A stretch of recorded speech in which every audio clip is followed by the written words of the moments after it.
Welcome to Getting Good at Warframe, Part 15. This part covers spoilers, so if you don't want anything spoiled for you, you skip this part. But there are some things that the tutorial game doesn't teach you, and the game doesn't make exceptionally clear, that are important to know, so we will be covering those in this part. The two topics that we're going to cover in this part are troublesome bosses and how to defeat them, and the focus system. And I will have timestamps in the description, so if you want to look up a specific boss, you can watch just that portion and then not watch the rest of the video. So the first boss we're going to talk about is Vay Hek. Vay Hek is on Earth, I think. Yeah. Vay Hek has a very large health pool and armor, which makes him quite the bullet sponge. So I advise bringing high damage per shot weapons or team ammo restores to avoid running out of ammo during the fight. Vay Hek can drain health from the reinforcements that he summons during the boss fight, so it's best to defeat all of the adds and then, as they appear, and then focus on Vay Hek while he's alone. While in his flying form, Vay Hek is mostly immune to damage, having only 2 weak points, the first of which being his face, when he opens his face mask to talk, and the second being on his back while glowing after he uses his single target disruptor attack. Once he transitions into his final form, it's much easier to deal damage to him, but he just has a lot of HP. So that's basically everything you need to know about Vay Hek. The second boss we'll be talking about is General Sargas Ruk. Ruk is normally immune to all damage, but he has a fairly obvious glowing weak point after some of his big attacks, as he vents heat, and it's fairly easy to defeat as long as you attack his weak point while it's exposed. The third boss we'll be talking about is Lieutenant Lech Krill. Krill is completely immune to damage during the first phase of the fight and has no weakness. But by attacking the coolant tank on his back, you can cause one of the tubes to get disconnected. Disconnecting the tube makes Krill freeze himself the next time he tries to use his Ice Wave attack. And while frozen, you can damage the tank coolant on his back. Once the tank is destroyed, Krill will swap over to using the fire attacks and will be vulnerable to damage. The fourth boss we'll be covering is Alad-V. So, for Alad-V's boss fight, Zanuka's shield is really hard to punch through, but it drops when you break Alad's shield. And if Alad is defeated before Zanuka is, Zanuka will rush over to revive him. This results in both targets being right next to each other, and can be used to easily lock down the boss fight. By attacking Zanuka while it's trying to revive Alad, it has no shields, and Alad, as soon as he gets up, forces Zanuka to revive again.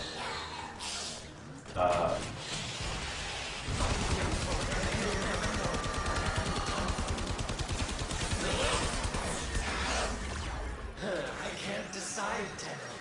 Have you come to save your friends, or just steal my property?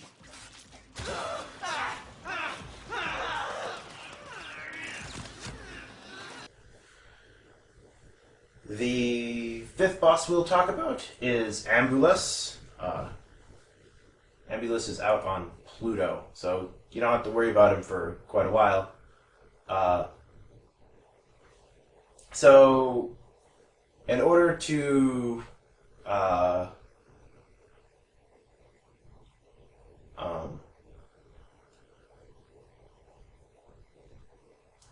in order to go fight Ambulas, you need some nav beacons.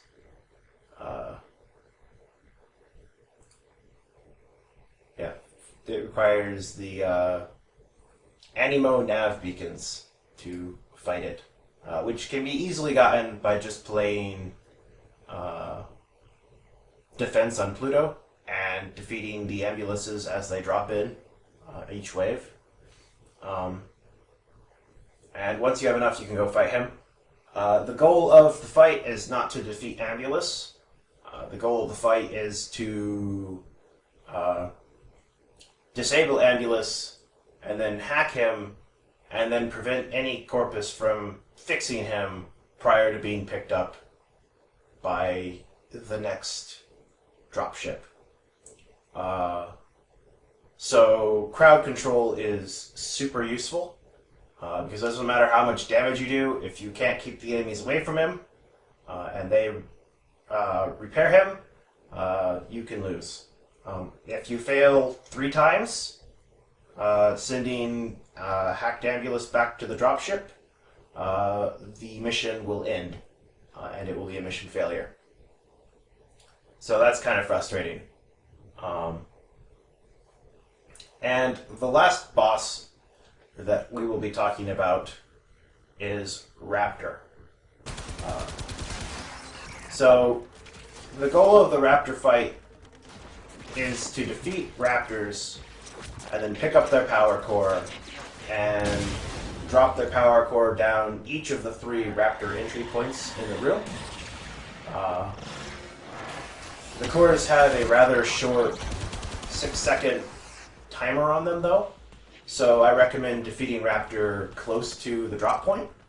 Otherwise, it'll just explode in your hands without letting you get there in time. And that covers basically all of the really troublesome bosses on the star chart. There are some additional bosses that are potentially troublesome, but most of them are fairly simple or are rather late game content that I don't think is relevant to a beginner's guide to Warframe. So that covers the bosses.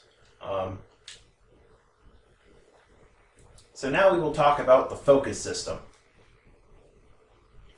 The focus system unlocks initially after you complete the second dream, but isn't fully accessible to you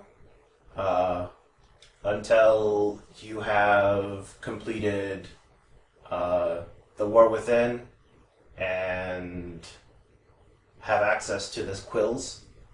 The focus system is comprised of 5 different schools.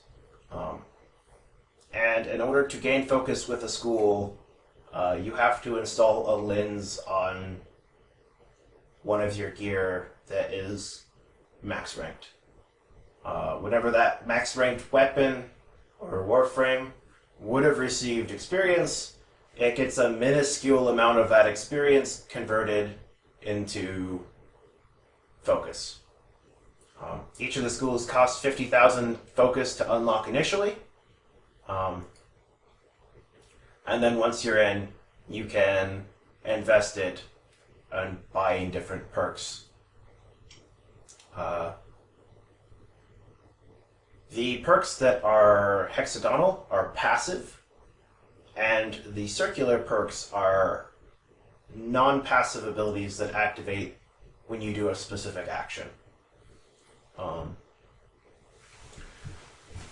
So the passives are generally better, in my opinion, because you're always getting the effect, though some of the activated abilities can be very useful.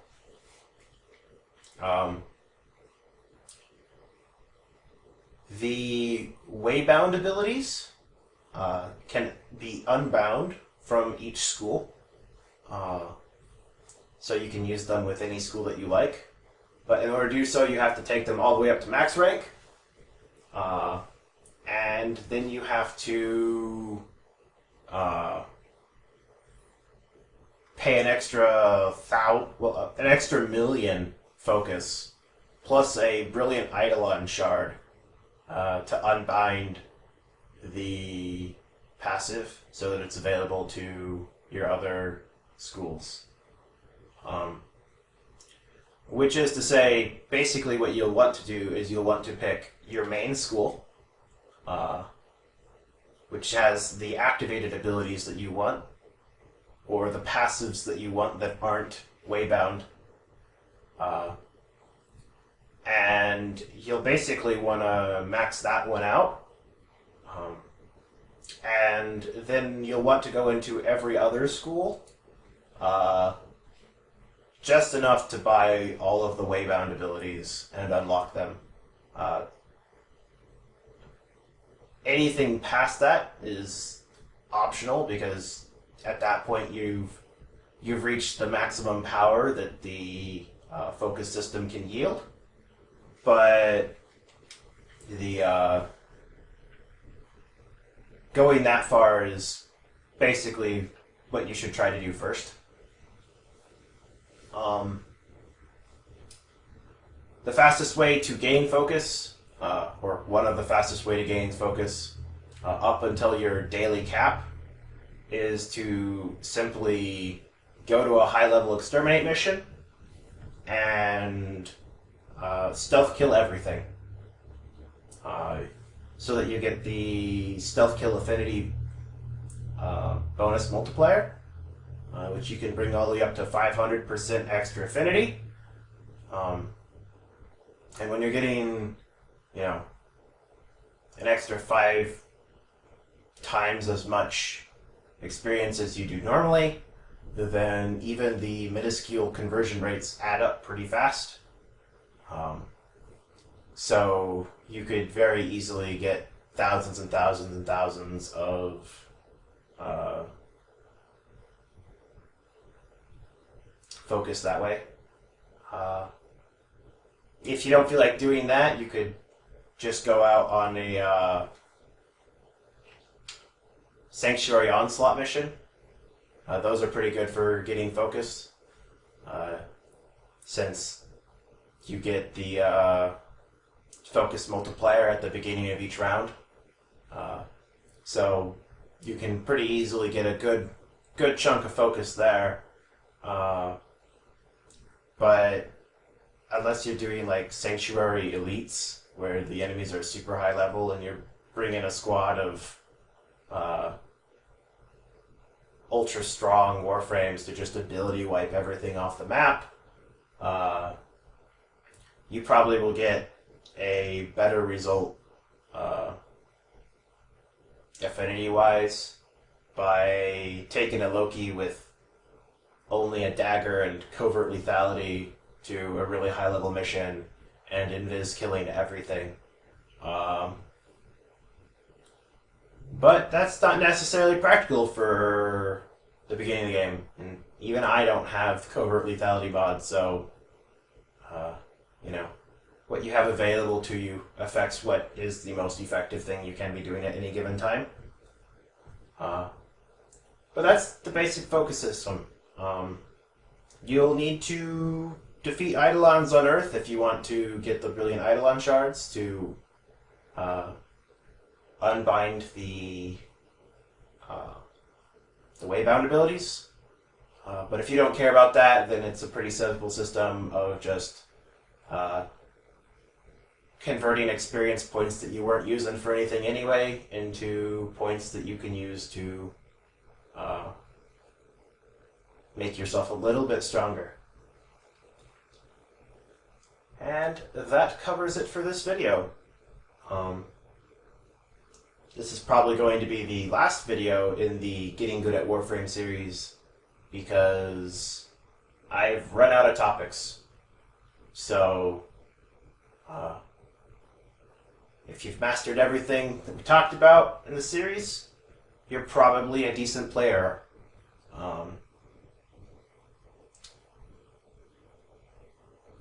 And I will see you all in the next video, whatever that is.